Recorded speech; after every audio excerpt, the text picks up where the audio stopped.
Tatooine. Anyway, as a matter of fact, I'm not even sure which planet I'm on. Well, if there's a bright center to the universe, you're on the planet that it's farthest from. Home planet of the Skywalkers, it might not have a central place in the galaxy, but it definitely has a major role in the Star Wars saga we all love. Present in 5 of the 6 movies, both opening and ending shot of the saga, the deserted planet of Tatooine was chosen by George Lucas as a way to lose its spectator in a mix of eerie and fantastic environments. Indeed, endless sandy landscapes have always in many movies, whether classic or recent, been an environment able to convey a sense of the unknown to the viewer. For Lucas though, it would be a costly decision, as he's faced many issues on this planet. Alright, so how do you get to the farthest place from the bright center of the universe in the first place?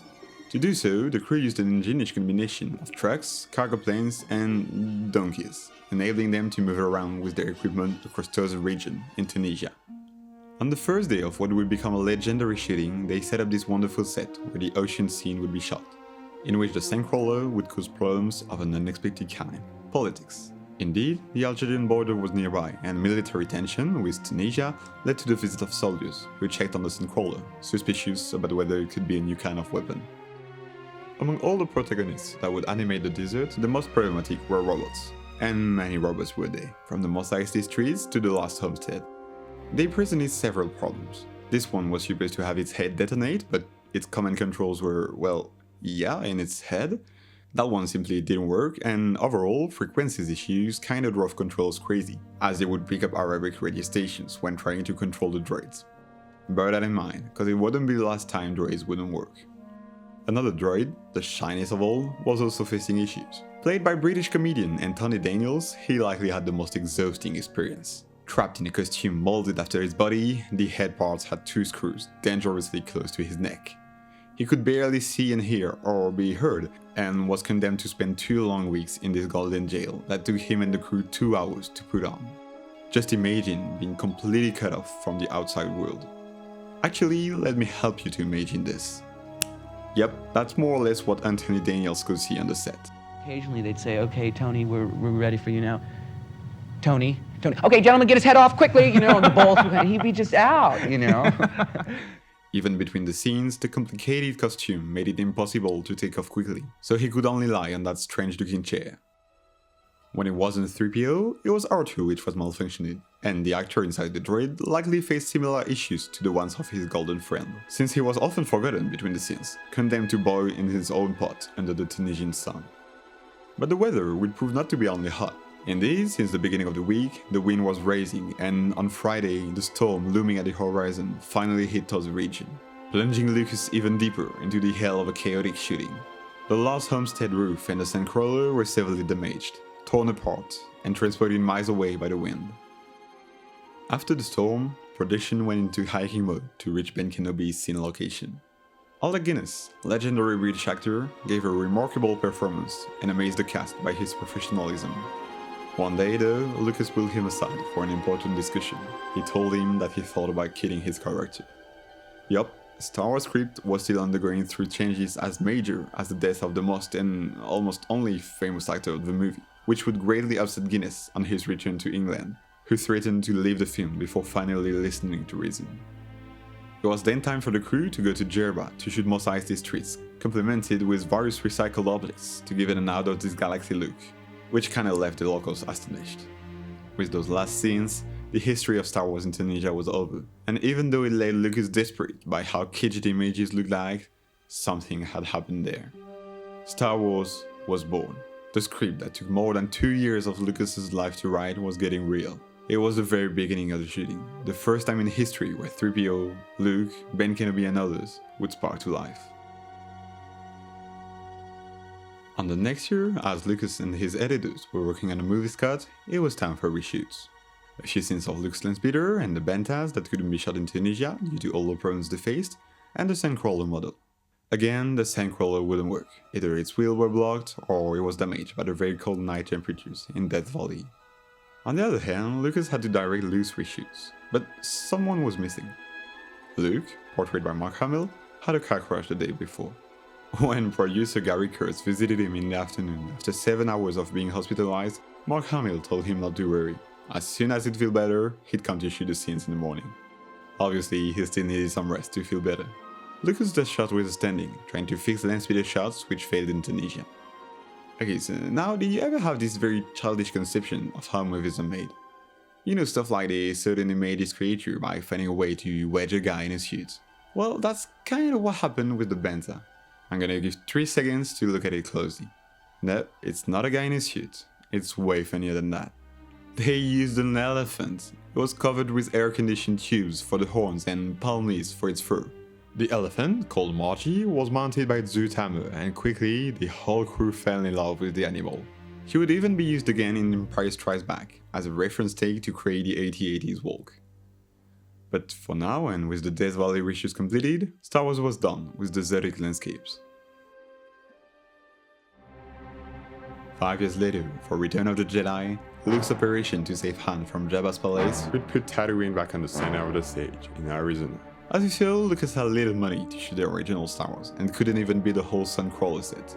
So you might believe he didn't build the entire Jabba set, but oh my god! Look at the size of that thing. $2.5 million. The 2,760-meter platform sheltered offices and van parking in its basements. This set was a monstrous for productions at real scale. Production offices and medical center were hidden under sound-looking tarps.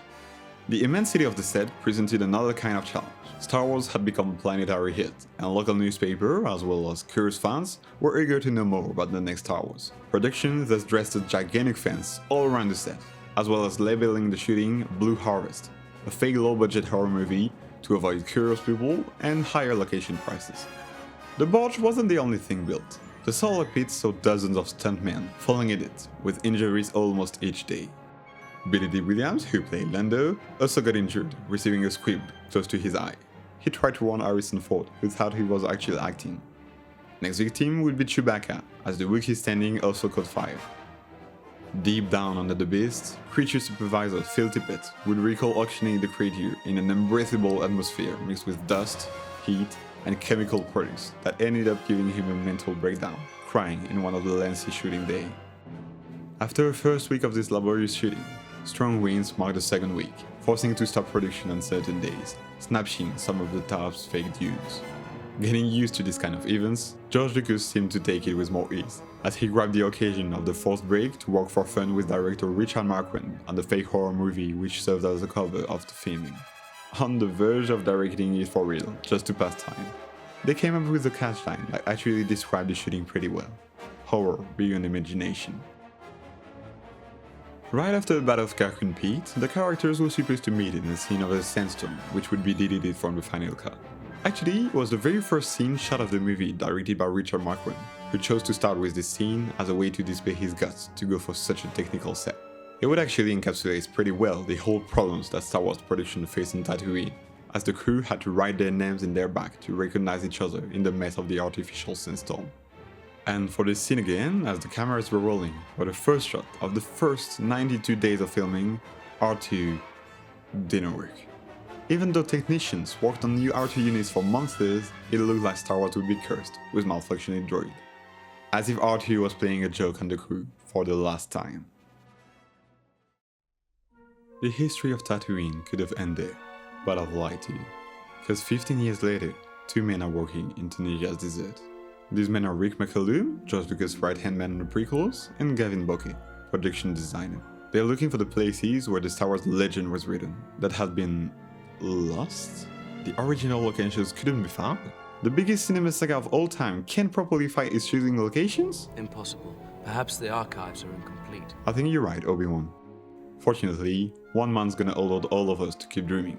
A PhD student, David West Reynolds, archaeologist, did his thesis about the filming locations of original Star Wars.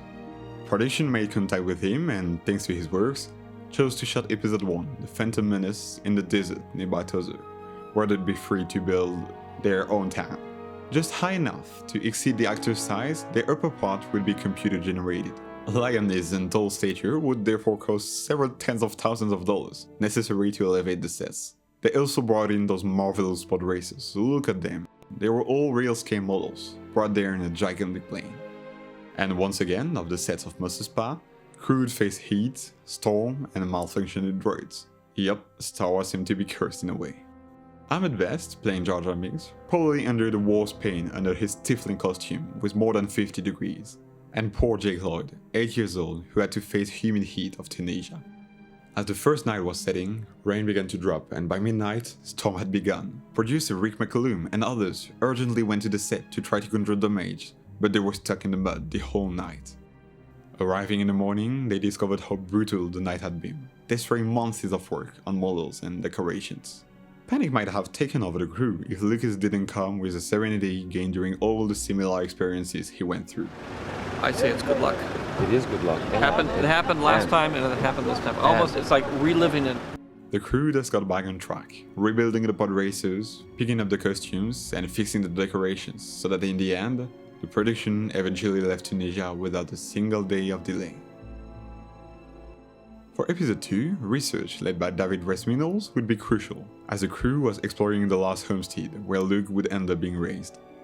Surprisingly, some of the sets were still there, as if they had waited for the creator to come back. They were just a bit dusted, or misplaced. The cantina door, for example, was found nearby, used as the door of a chicken farm.